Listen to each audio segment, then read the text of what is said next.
Pantes Demokrat uring-uringan.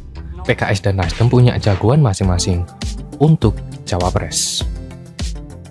Rencana koalisi antara Nasdem, PKS, dan Demokrat mungkin tidak akan segampang yang kita kira. Jubir DPP PKS, Muhammad Khalid, mengatakan mereka menawarkan kader terbaiknya untuk menjadi cawapres kepada Nasdem dan Demokrat.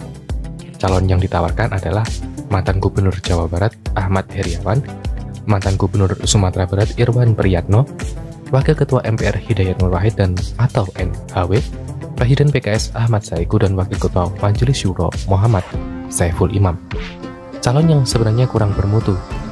Ahmad Heriawan dibilang sukses memimpin Jawa Barat selama 10 tahun, sedangkan Irwan Priyatno berhasil memimpin Sumatera Barat selama 2 periode. HNW memimpin MPR RI sudah 3 periode. Katanya sih PKS tak akan memasakkan kadernya untuk menjadi cawapres. Tapi apa benar begitu? Susah loh berkoalisi tanpa syarat.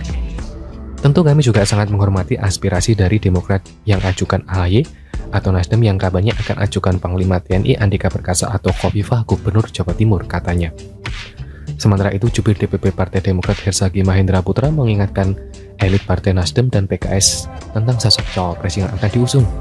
Menurut dia, dalam menentukan tokoh yang akan dipilih menjadi cawapres saat pesta demokrasi nanti harus digodok secara cermat dan benar.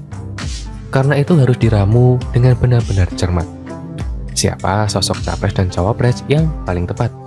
Kalau capres sudah memiliki elektabilitas tinggi, jangan sampai kita memilih cawapres yang malah menggerus elektabilitas pasangan calon, kata Herzaki. Dia juga bilang di internal Demokrat banyak aspirasi dan harapan para kader dan konstituen agar AHY ikut Pilpres 2024. Hanya belum ada keputusan resmi dari partai karena koalisi dan urusan penentuan capres-cawapres ini sesuai dengan ADART masuk ranah Majelis Tinggi Partai Demokrat. Masih terus digodok rencana koalisi ini. Doakan saja koalisi yang akan terbentuk nantinya merupakan yang terbaik untuk rakyat Indonesia, bangsa dan negara ini, katanya. Sudah terlihat kalau masing-masing partai punya jagoan yang mau diusung. Anggap saja semua setuju Anies diusung sebagai capres karena elektabilitas tertinggi. Otomatis hanya ada kursi bakal cawapres tersisa. PKS tawarkan banyak kadernya. Demokrat sudah pasti usung AHY. Nasdem tadi dikatakan mengajukan Andika Perkasa atau Khofifah. Dari sini kelihatan kalau ini bakal sangat ruwet. Makanya sampai detik ini belum ada deklarasi resmi mengusung Anies sebagai capres. Koalisi antara ketiganya pun belum fix 100%.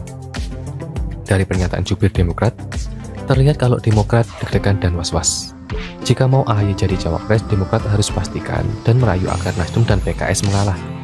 Jadi dikatakan pemilihan cawapres harus cermat dan benar. Alah, bilang aja ujung-ujungnya mau tawarkan AHY untuk berpasangan dengan Anies. Gitu aja kok, malu-malu kucing. Katanya jangan sampai capres yang sudah memiliki elektabilitas tinggi malah tergerus karena salah memilih cawapres. Demokrat jelas mengacu pada survei yang menyebut duet Anies AHY cukup kuat dan hebat. Memang dari 3 partai tadi, Demokrat yang paling kebelet. Terlihat dari SBY turun gunung bikin isu murahan. Lalu ada video fitnah dari Andi Arief baru-baru ini. Hanya orang desperate dan kebelet yang nekat berbuat kelewat batas. PKS sampai saat ini belum terlihat bikin manuver heboh. Dengan demikian, AHY makin banyak tantangan untuk diusung sebagai cawapres. Makin dipikir, makin tidak tenang. Mungkin dirisaukan, makan tak bisa tidur tak nyak. Takutnya SBY makin kalap dan makin nekat menebar isu entah apa lagi. Gara-gara ambisi mencalonkan AHY, Demokrat bikin panas situasi politik. Padahal baru tahun 2022 mereka suka bikin sensasi, lalu bermain sebagai korban dizalimi.